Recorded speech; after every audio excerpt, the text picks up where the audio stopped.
The Infinite Warfare developers have been nothing short of crowd pleasers lately.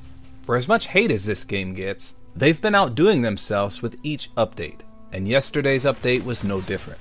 So first and foremost, contracts are now live.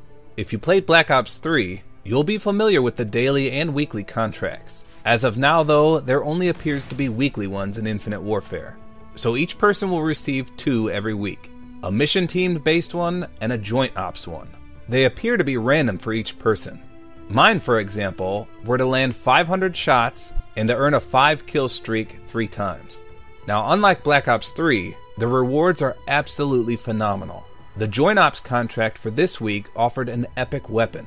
The Mission Team contract will award you with 15,000 Mission Team XP. So once you complete the Joint Ops contract, you need to go to the Quartermaster to redeem your hack. You then go over to the Supply Drops tab and you'll see an option for an epic weapon hack. I'm not certain if these are duplicate protected or not, but since it doesn't say, I'm guessing they aren't. Unfortunately for me, I got a weapon I already had the Mark II prototype of, so it was more or less a duplicate for me.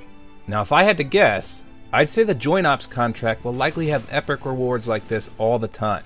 Probably not always an epic weapon, but likely epic taunts, gestures, armor pieces, and so on.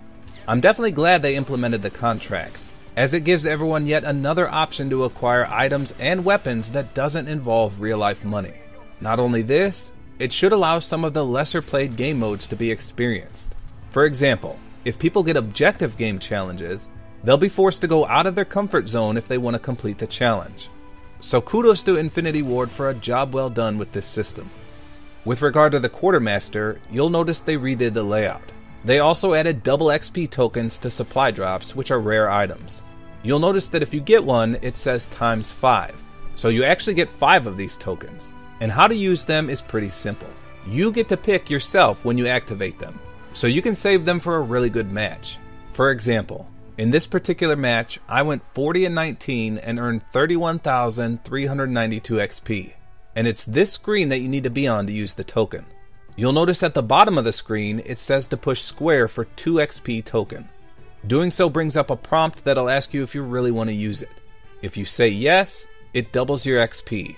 So I now received 62,784 XP.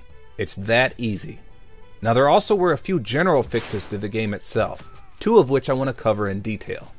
First though, there was a quote in the patch notes that said, "The KBS longbow and the TF-141 inflict different amounts of damage," which is inconsistent when comparing the weapon damage stats for both weapons. Now as far as I can tell, all they did was change the in-game stat screen. I don't think they actually adjusted any weapon damage for either of these guns.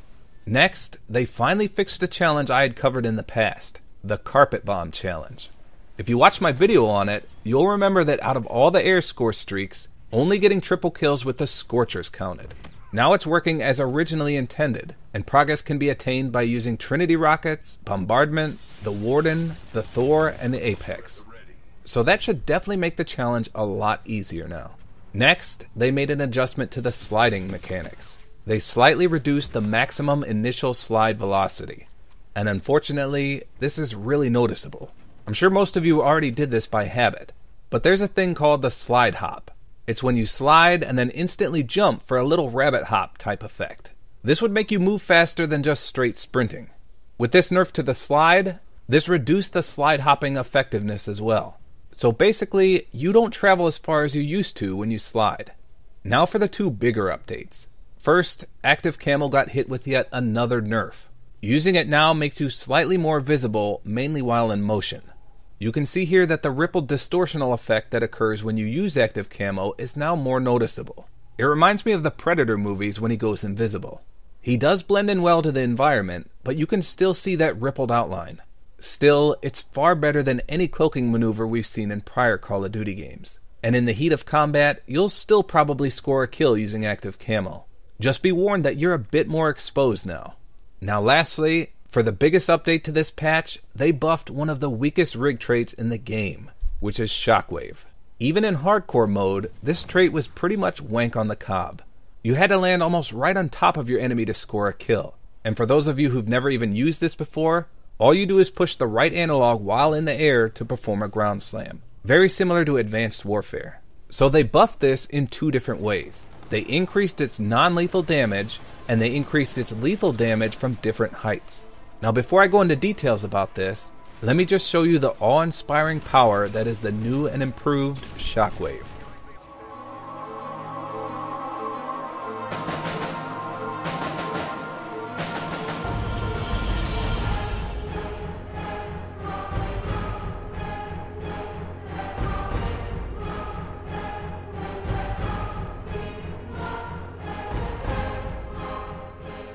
I'd say it's almost equivalent to the gravity spikes from Black Ops 3 now, provided you meet the right criteria. So let's talk about the new damages. First, the non-lethal damage. This is achieved by simply boost jumping from ground level and slamming into the enemy. So this appears to take about 50% of the enemy's health, and it stuns them for a very short duration. You're still able to boost jump while stunned, but you're not allowed to sprint for 0.8 seconds. Now if you take it up a notch in height, you'll start to notice that it can potentially be lethal. So this red pillar with the number 2 on it is what's considered a low height. And from this height, the blast radius isn't very large at all, and you'll need to land almost directly on top of someone to score a kill. Everyone else caught in the blast will receive the same effects as if you slam them from standing. Now here's where it turns awesome. The next height is considered moderate. So this train schedule platform represents what the game considers a moderate height. From this height, your blast radius will increase quite a bit, and anyone caught in it will instantly be annihilated. Now anything above this height can be considered a great height, which is where the Shockwave really reigns supreme. The lethal blast radius from a great height is overwhelmingly large. If you can get that high off the ground, you deserve to deliver an epic Macho Man Randy Savage flying elbow drop to everyone's face.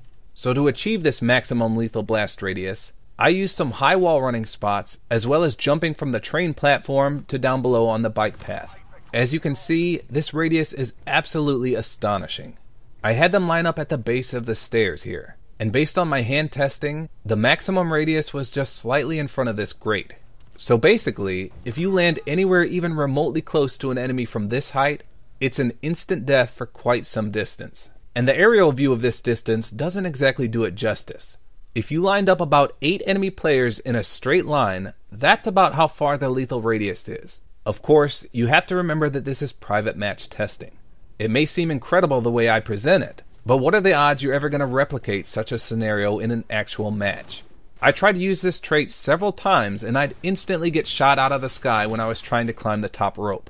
Is it fun? Yes, definitely. Is it way more useful than it was before? Absolutely. Is it overpowered? No. So the gist of my testing shows that the strength of the Shockwave is dependent on how far the player travels before impact. How much boost is expended before a Shockwave is performed is irrelevant. Now besides the patch notes I just covered, there were also a few data mined items added to the game. There were 3 new weapon prototypes discovered with some interesting weapon perks. The NV4 Church, for example, was found to have the Ninja trait, which grants dead silence while airborne or wall running. The RPR Evac has Iron Slide, which grants blast shield while crouched, prone, or sliding. And lastly, the KBS Longbow Conjurer has Vanish, which grants blind eye while prone after a short delay. So basically, they appear to be incorporating certain perks into these weapons. So that's all I've got for you guys at this point. The contracts are amazing and offer some incredible rewards. I think the update to Shockwave was much needed as well. I, for one, can't wait to see some clips of people flying off the top rope and delivering that fatal Macho Man Randy Savage elbow drop.